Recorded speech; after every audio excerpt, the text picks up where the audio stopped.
মুস্তাফিজকে এবার আইপিএলে নিয়েছিল কলকাতা নাইট রাইডার্স। 4 দলের সাথে লড়াই করার পর 9 কোটি 20 লাখ রুপিতে তাকে দলে নেয় 3বারের চ্যাম্পিয়নরা। তবে এত মোটা অঙ্কের দামে একজন বাংলাদেশি খেলোয়াড় খেলবে আইপিএল, অন্যদিকে কলকাতার মানুষ খেতেই পাবে না, এটা যেন ভালো লাগেনি তাদের।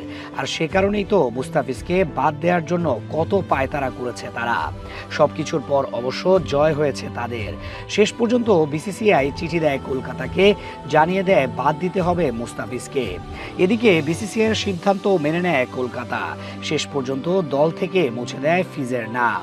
তাতে সফল হয়েছে কলকাতাবাসী। 9 কোটি 20 লাখ রুপি বাঁচাতে পেরেছে তারা। যেহেতু মোটা অঙ্কের অর্থ বাঁচিয়ে ফেলতে পেরেছে, এবার সেটা নিজেদের কাজেও লাগাতে পারে তারা। সবার আগে তাদের চোখ রাখতে পারে বাংলাদেশি ইলিশের দিকে। ভারতের মানুষ বেশ পছন্দ করে বাংলাদেশের ইলিশ, এটা ছাড়া যেন উৎসব অসম্পূর্ণ। যেহেতু এই কথাটা বেশ প্রচলিত, কলকাতার মানুষ সহজে অর্থ খরচ করতে চায় না, তাই ছোট ছোট করে মাছ বাড়িতে নিয়ে যায়। একটা ইলিশের এক টুকরো বাড়িতে নিয়ে যায় তারা। এবার এই 9 কোটি 20 লাখ রুপির কিছু খরচ করে আরামসে অন্তত 2 টুকরো ইলিশ বাড়িতে নিতেই পারবে কলকাতার লোকজন। কলকাতার মানুষ কেজি হিসেবে খাবার গ্রহণ করে না, তারা সবসময় পিস হিসেবেই ক্রয় করে। এমনকি ফ্রিজে খাবারও রাখার অভ্যাস নেই তাদের।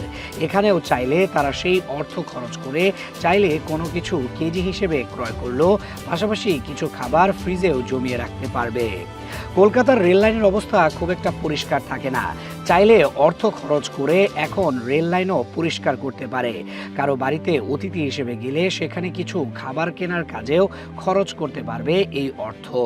অন্তত কিছু সময়ের জন্য হলেও এটা বলা লাগবে না, দাদা খেয়ে এসেছেন নাকি বাসায় গিয়ে খাবেন। মুস্তাফিজের 9 কোটি 20 লাখ রুপি বাঁচিয়ে এবার এসব কাজ করতেই পারে তারা, কিন্তু এখনো নিশ্চিত নয় মুস্তাফিজের অর্থের পুরোটা পাবে কিনা কলকাতা। যেহেতু মুস্তাফিজ নিজেকে সরিয়ে নেয়নি, তাই নিয়ম কি বলছে সেটার উপর নির্ভর করবে বাকিটা।